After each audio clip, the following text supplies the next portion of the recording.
Gracias por continuar con nosotros. Estamos platicando un poco del trasfondo de lo que hay en las protestas sociales, en este caso estudiantiles en el estado de Michoacán. Y me parece que también es importante decir que en el fondo estamos hablando de una incapacidad del Estado sistemática de aplicar la ley, por miedo a lo que en los periódicos se diga el otro día. Yo creo que nadie aspira a tener un gobierno o gobiernos autoritarios que saquen macanas, toletes y repartan golpes para acallar protestas sociales. No se trata de eso, pero también preocupa la incapacidad sistemática de quien nos representa a todos para garantizar lo que nos hemos dado para convivir de manera natural, que es la ley. Entonces, Nati, ¿estarías tú de acuerdo que sí falta, digamos, un análisis, una reflexión a fondo sobre cuál es el papel de los gobiernos frente a grupos políticos que se dedican solo al chantaje y ganan mucho dinero? Y no son solo los que se mueven en la esfera educativa. Ahí tenemos a los que presionan y son aviadores y ocupan terrenos. Ahí tenemos a movimientos como Antorcha, como el Barzón, como los 400 Pueblos, como los Panchos Villa, en fin, o sea, la lista es interminable y generan mucho dinero para muy pocas manos, ¿no? Bueno, un país con oficialmente 52 millones de pobres, de los 100 millones de habitantes, pues es un caldo de cultivo para todos aquellos que han aprendido este oficio de lucrar con la pobreza, de vivir con la pobreza de millones de mexicanos, ¿no? Y efectivamente, lo único que hacen es alegar para sí derechos que son del Estado, y los ves en todos lados. Igualmente invaden terrenos, pero mira, se dedican a invadir terrenos y terminan siendo diputados y senadores. Se dedican a traficar con carros de importación ilegal y terminan siendo regidores en los municipios, ¿sí? Se dedican a una cantidad de actividades delictivas y finalmente son premiados porque ejercen una presión social. Utilizan al habitante o al ciudadano más pobre como carne de cañón para poder conseguir lo que quieren.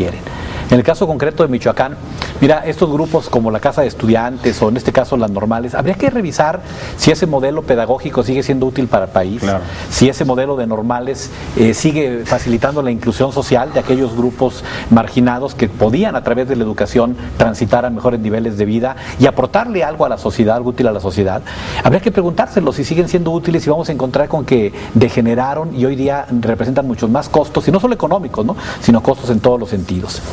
Pero recordemos Oaxaca, cuando hay tantos grupos que viven de los subsidios ilegítimos del gobierno, y de pronto llega un gobierno y dice, se acabaron los subsidios ilegítimos, y entonces lo que hacen es eso, ¿no?, organizarse, tomar la calle, tomar palacios, quemar patrullas, y vuelven a conseguir lo que quieren. Y es complicado para un solo Estado poder encontrar una solución. Alguna vez se habló en los problemas de las normales, ¿no?, de que había que cerrar las 17 normales rurales al mismo tiempo, el mismo día, para evitar como la movilización solidaria entre ellos, pero no defendiendo causas pedagógicas, no defendiendo ni siquiera razones sociales, sino básicamente defendiendo algunos privilegios, sobre todo, insisto, de los profesionales del lumpen que han aprendido a vivir de la miseria. En el caso de Michoacán, un gobernador nuevo que llega al gobierno del Estado después de un hartazgo de los gobiernos del PRD, un gobernador del PRD que deja el Estado más endeudado que Coahuila, más de 40,000 millones de deuda, y que seguramente si le empiezan a rascar vas a encontrar con que muchos de esos profesionales de la protesta están en la nómina, que muchos de esos profesionales de la protesta reciben un sinnúmero de canonjías del Estado. Llega un gobernador con un mandato social diciendo, oiga, aplique orden, ¿verdad?, aplique la ley, ¿verdad? Michoacán no puede seguir así. Michoacán es un Estado que vive en gran parte del turismo. Eventos como este ponen en jaque la economía local, la imagen que se proyecta, aparte ya de sus problemas de narcotráfico y de la familia, ahora anéxale este tipo de conflictos vandálicos que no son estudiantiles, ¿no?, son vandálicos provocados por algunos estudiantes y muchos pseudoestudiantes, ¿sí? Entonces el resultado es lamentable en todos los sentidos. En el fondo, creo que en este país el que quiera aplicar la ley va a enfrentar esto, porque es cultura. Lo mismo protesta Emilio Azcárraga cuando se quiere meter con su Televisa, que Carlos Slim cuando se quiere meter con sus monopolios, que el del otro extremo. Pero ¿qué tal, de la pobreza, ¿no? ¿Qué tal el de Azteca? Se va por encima de la ley y no le importa en lo absoluto. Por eso, pero bueno, ese va más allá. Es que más allá. La cultura de la ilegalidad no distingue carteras. Absoluta impunidad, ahí sí. Pero mira, yo creo que en todo tiene que ver la regla de tres. La problemática nacional se resuelve con la regla de 3. La crisis política, la crisis económica y la crisis social.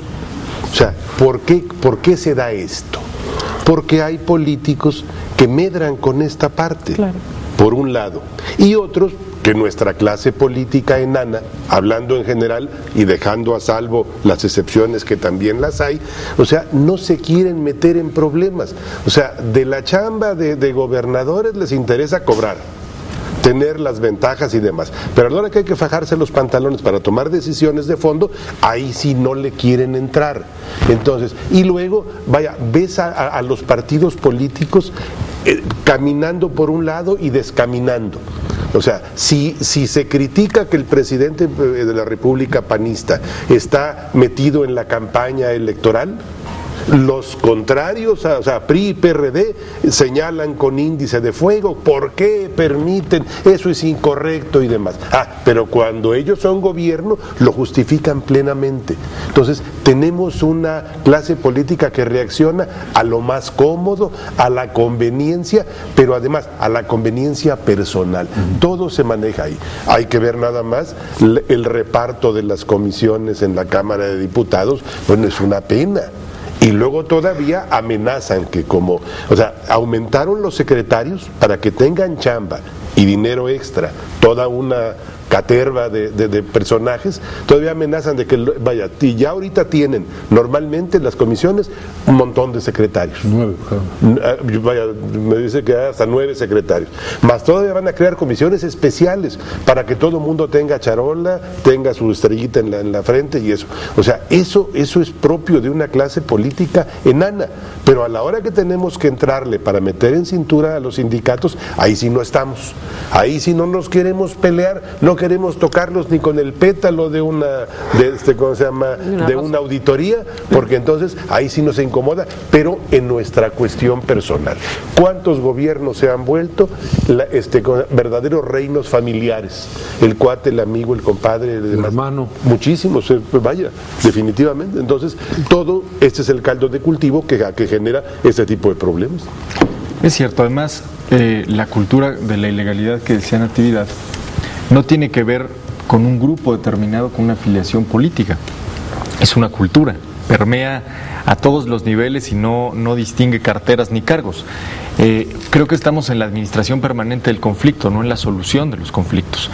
Y mientras salven la crisis mediática y los periódicos puedan salir al otro día que ahí va, que ya medio solucionaron y que no tiene mala prensa un gobernador, un diputado, un senador, un secretario de gobierno, en el caso de Michoacán, con eso la vamos librando. El próximo año vamos a tener los mismos problemas. Y además con demandas cada vez más inasequibles. Es decir, que hoy un grupo como el de la Coordinadora Nacional de Trabajadores de la Educación, que no es el CENTE, que es una cosa similar, pero no es el CENTE, pida la renuncia de Fausto Vallejo en Guerrero, pues habla ya de la dispersión de la demanda social y de que detrás de esta movilización pues no hay más que intereses económicos, en primer lugar, en segundo lugar políticos y en tercero personales. Pero además, fíjate, yo veía un reportaje en el que entrevistaban a los jóvenes que habían tomado esta institución y bueno, ellos se justificaban diciendo que a fin de cuentas tenían el derecho a expresarse de la forma en que fueran escuchados, no obvio, no con los 80 camiones que detuvieron y los que quemaron, y a cuántas familias afectaron con esa situación. Pero me llamó la atención que decían que lo que ellos menos querían era que se metiera al plan de estudios la materia de inglés y de computación. Que porque, como para qué, ¿no? Si ellos no la van a ocupar, viven en México, ¿para qué quieren hablar inglés? Que va en contra de lo que se hace ahí en Michoacán. A mí me preocupa porque es una forma de pensar muy cerrada, muy cuadrada, que no te permite entonces tú como estudiante superarte y qué le vas a llevar a los chavos que vas a tener para educarlos, ¿no? Para darles la educación que se requiere en una institución. Entonces son cosas tan absurdas que dices, no puedes justificar tu agresión porque no estés de acuerdo con un programa de estudios. Perdóname, yo creo que necesitamos un país que sea más competitivo, que tenga más preparación y que sean esos jóvenes justamente los que están en las instituciones instituciones, los que se preparen, porque es en ellos en los que está el país en sus manos. Entonces se me hace totalmente absurdo. Qué bueno que lo apuntas, Carmen. Gerardo, creo que al final del día de eso se trata. Si esto fuera cuestión de inglés y computación, habría manera de dirimir el conflicto, ¿no? Tan criticado para la Bastida, que Tan por criticado poco para se la las Bastida, traga en pero crudo. yo creo que se adelantó al ciclo electoral. Pero si esto se tratara de eso, se podría dirimir en una mesa de negociación. Claro. Al final del día es un pretexto para tomar camiones y para obtener una rentabilidad política, ¿no? Claro. Pretextos sobran y bastan, ¿no? Se ha hablado mucho, por ejemplo, de la auditoría que estaba practicando el gobierno de Fausto Vallejo para ver el cielo de los recursos ejercidos del gobierno pasado, ¿no? Entonces le incendian este tipo de problemas y de conflictos y esos temas van quedando un poco rezagados, pues para tener la agenda nacional, pues desviar la atención y tener la agenda centrada en ello, ¿no? El problema es que el asunto está empantanado porque consignaron a unos jóvenes, seguramente saldrán bajo fianza, no hay delitos graves, pero el asunto está en que eso no soluciona el problema de fondo. O sea, hay un mandato, hay una obligación por parte de la Secretaría de Educación Pública de que la currícula de los estudios en las escuelas normales, esas y del país, debe llevar inglés y computación. Y dicen que ellos dicen que son bilingües porque estudian purépecha y el castellano.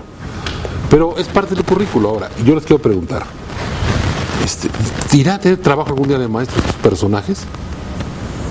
Pues porque con plazas ya no salen, como antes salían con plaza segura, y ya no salen con plaza segura, tienen que buscar trabajo de maestros. O sea, el esquema de la escuela rural desaparece en el país, quedan las escuelas para enseñar alumnos de materia rural en el país han ido siendo absorbidas por el sistema educativo, el normal. Entonces, el esquema de la escuela rural, de maestros rurales, pues ha ido quedando un poco desfasada de la situación de preparación de maestros del país, y entonces resulta que los jóvenes que allí estudian y egresan, pues es una fábrica también de desempleados, porque ya no salen con plazas para escuelas. Ahora, ¿qué van a enseñar esos jóvenes? Terrorismo 1, terrorismo 2, terrorismo 3, asalto a gasolineras, quema de autobuses. Pues, ¿qué van a enseñar, no? Y derechos. Pero es un problema porque también los jóvenes de las mesas directivas pues solo tienen el control presupuestal de la escuela y bueno, hay ese de interés económico. Que reciben canonjías de alguna. Sí. Carmen, vamos a ir un corte. Así es, vamos a hacer una pausa. Recuerda, estamos en su mesa de diálogo y análisis de Visto Bueno Televisión. Si tiene algún comentario que hacernos, nuestro correo electrónico vistobueno.televisión@gmail.com. Regresamos.